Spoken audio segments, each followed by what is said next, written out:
प्रेरणा, किंजल और नताशा तीनों बचपन की पक्की सहेलियां हैं। किंजल और नताशा दोनों अमीर घर से हैं, जबकि प्रेरणा गरीब घर की लड़की है।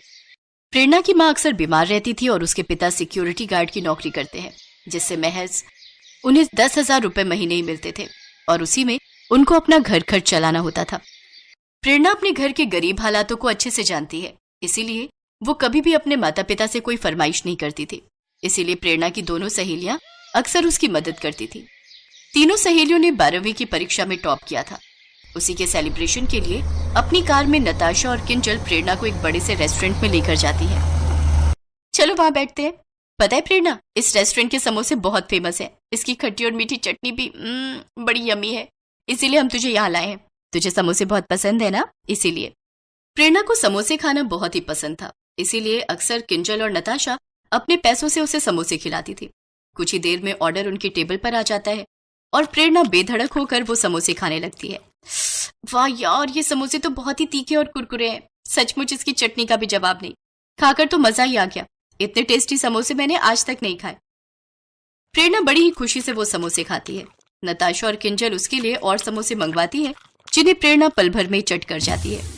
प्रेरणा को इस तरह समोसे खाते देख उसी रेस्टोरेंट में बैठी एक अमीर घमंडी लड़की अपने दोस्तों से कहती है, लुक दिस गर्ल, ये लड़की कैसे भुक्कड़ भिखारियों की तरह जल्दी जल्दी समोसे खा रही है। लगता है आज से पहले इसने कभी समोसे खाए ही नहीं। ये गरीब ना ऐसे ही होते हैं, अमीर लड़कियों से दोस्ती करके उनके पैसों पर ऐश करती हैं। उस घमंडी लड़की के ताने सुनकर प्रेरणा रोने लगती है। उसे रोता देख किंजल उस घमंडी लड़की के पास जाती है और उससे कहती है, तुम्हारी हिम्मत कैसे हुई हमारी फ्रेंड के बारे में ऐसे बातें करने की? तुम जैसी घमंडी लड़की दोस्ती का मतलब क्या जाने। दोस्ती पैसे देखकर नहीं होती, बल्कि दिल देखकर होती है। चलो प्रेरणा यहाँ से। नताशा और किंजल का दिल बहुत बड़ा होता है। साथ मिलकर समोसे खाना उन तीनों सहेलियों के लिए सबसे बड़ी खुशी का पल हुआ करता है। ऐसे ही कुछ समय बीत जाता है, फिर तीनों सहेलियों के लिए रिश्ते आने लगते हैं। नताशा और किंजल की शादी अमीर खानदान में हो गई, तो वहीं प्रेरणा की शादी उसी की तरह गरीब परिवार में अनिल नाम के लड़के से हो गई। सभी लड़कियों की तरह प्रेरणा भी दिल में हजारों सपने लिए अपने ससुराल आ गई। गृह प्रवेश वाले दिन प्रेरणा की सास ने उससे कहा, बहू, इस कलश को पैरों से गिराकर अंदर आ जा। जी माँ जी। बहू, आज से ये गरीब खाना तेरा भी घर है। ये तेरी ननद नीलम है और ये तेरी जेठानी शीला। चलिए देवरानी जी, मैं आपको आपका कमरा दिखा देती हूँ। प्रेरणा के ससुराल में उसकी सारी जिम्मेदारियां उसके पति अनिल के कंधों पर थी। इकलौता वही कमाने वाला था। उसके जेठ जी अपने पैरों से लाचार थे। वो चल फिर नहीं सकते थे, जिस वजह से घर में पैसों की तंगी बनी रहती थी। इसीलिए अपनी ख्वाहिश को मारकर प्रेरणा ने खुद को अपने गरीब ससुराल में ढाल लिया। माँ जी, रसोई में एक भी सब्जी नहीं है, तो फिर खाने में क्या बनाऊं?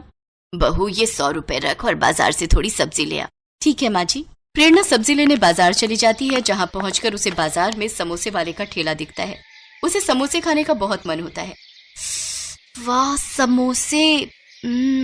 समोसे खाने का बहुत मन कर रहा है, लेकिन मेरे पास तो ये 100 रुपए ही हैं, जिसकी मुझे हफ्ते भर की सब्जी लेनी है। नहीं, मैं ये पैसे इन पर खर्च नहीं कर सकती। इन पैसों से तो मैं हफ्ते भर की सब्जी ले आऊंगी, जिससे मेरा पूरा परिवार पेट भरकर खाना खाएगा। ये सोचकर प्रेरणा सब्जी लेकर घर लौट आती है, लेकिन समोसे देखकर बार बार उसके मन में अपनी सहेलियों के साथ खाए हुए समोसे के पुराने दिन याद आते हैं। घर पहुंचकर अनु सब्जी के थैले में झांकते हुए कहती है, चाची चाची, आप मेरे लिए समोसे नहीं लाई? मैंने माँ को कहा था कि आपको कह दे कि मेरे लिए समोसे ले आए।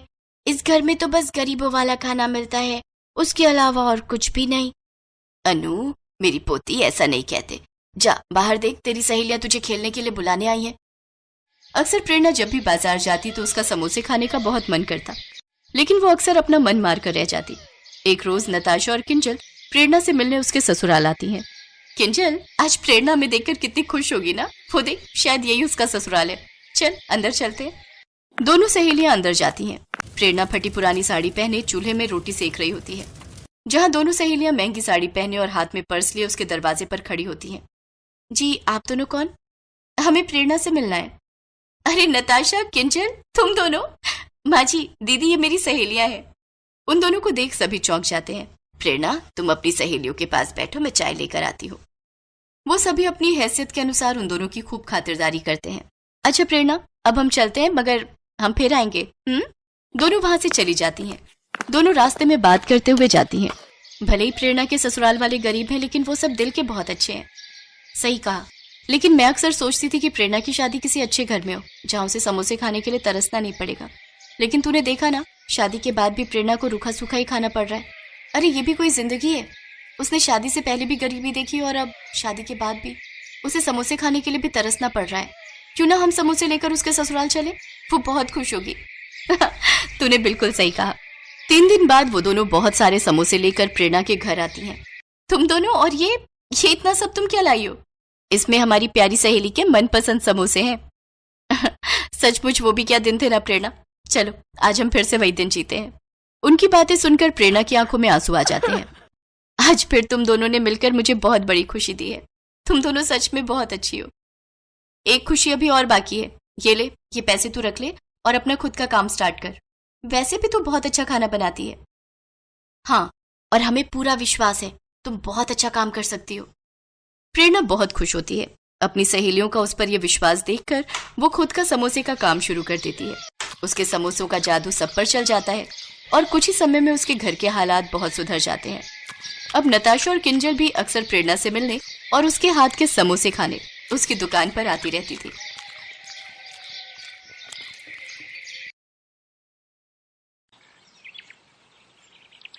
अरे वो देखो, मानव भैया आ गए। मानव भैया? ये तो वही है ना जो बड़ा आदमी बनने शहर गए थे कई साल पहले। हाँ चलो चलकर देखते हैं कि ये वापस क्यों आए हैं। जब वो दोनों मानव के पास जाते हैं तो उसकी हालत बहुत ही खराब होती है। अरे मानव भाई, तुम तो शहर बड़े आदमी बनने गए थे ना, फिर आपका ये हाल? अभी ये सब वक्त नहीं है भाई कुछ भी बताने का। हम शहर से 300 किलोमीटर पैदल चलकर आए हैं और हम सब कई दिनों से भूखे हैं। अगर हो सके तो हमें राशन पानी कुछ दिन के लिए उधार दे दो भैया। तुम अपने घर जाओ और आराम करो मानव भाई। और रही खाने की बात, तो मैं गांव के मुखिया को बोल देता हूँ, वो कुछ दिनों का राशन पानी तुम्हारे घर भिजवा देंगे। आपका बहुत बहुत शुक्रिया किशोर भाई। मुखिया उनके घर 1 महीने का राशन पानी भिजवा देता है। सुनिए जी, आखिर कब तक हम इन गांव वालों से छुपा कर रखेंगे कि हम शहर से भागकर क्यों आए हैं? तो हम इन गांव वालों से क्या कहते कि शहर में रहकर हम पर इतना कर्जा हो गया और वो चुका न पाने की वजह से हम गांव वापस आए हैं। फिर तो ये हमें जो राशन पानी मिला है वो भी नहीं मिलता। ये तो आप ठीक कह रहे हैं जी। देखो रमा, जो किस्मत में लिखा है उसे कोई नहीं टाल सकता। चलो आप सो जाओ, रात बहुत हो गई है। मैं कल ही मुखिया से मिलकर काम की कोई बात करता हूँ। अगले दिन मानव मुखिया से मिलता है और अपने बेरोजगार होने की समस्या बताता है। देखो मानव, तुम इस गांव के बेटे हो और अब तुम इसी गांव में रहकर अपना कोई काम शुरू करो। आपने बिल्कुल सही कहा मुखिया जी। वैसे मैं शहर में सारा दिन ऑटो रिक्शा चलाता था और शाम को रमा और मैं पानी पूरी का ठेला लगाते थे। तो मैं सोच रहा हूँ कि क्यों ना मैं इस गांव में भी पानी पूरी बनाकर बेचूं। हाँ, ये तो बहुत ही अच्छा ख्याल है। वैसे भी अपने गांव में एक भी पानी पूरी वाला नहीं है। अपना खेत गिरवी रखकर मानव और रमा ने पानी पूरी का ठेला खोल लिया। वो ठेला लगाकर बैठे थे, तभी वहाँ उसका बचपन का दोस्त विनोद आ गया, जो कि एक गांव से दूसरे गांव तक ऑटो चलाता था। अरे वाह, आज मेरा दोस्त नए काम की शुरुआत कर रहा है। लेकिन तेरे चेहरे पर इतनी उदासी क्यों है? क्या बताऊं यार, ठेला लगाए पूरे 2 घंटे हो गए लेकिन अभी भी एक भी बोनी नहीं हुई। अच्छा बता, कितने की प्लेट दे रहा है तू इन गोलगप्पों की? भैया 10 रुपए के 5 गोलगप्पे हैं बस। अच्छा भाभी, फिर तो मेरे लिए 1 प्लेट लगा दीजिए। मानव उसको गोलगप्पे बनाकर खिलाने लगा। उनको चखते ही विनोद ने कहा, अरे वाह, ये तो सचमुच किसी अमृत समान है। कुछ ही दिनों में उनका पानी पूरी का काम बहुत अच्छे से चलने लगता है। एक दिन मुखिया जी उसके ठेले पर आते हैं। मानव, मैं तुमसे एक बात कहना चाहता हूँ। जी कहिए मुखिया जी। मानव, तुम्हारी पानी पूरी आसपास के गांव में भी बहुत प्रसिद्ध है। मैं चाहता हूँ कि तुम ढेर सारी पानी पूरी बनाओ और गांव के और आसपास के गांव वालों को भी ये पानी पूरी खिलाओ और आने वाले चुनाव में मेरे नाम का प्रचार करो।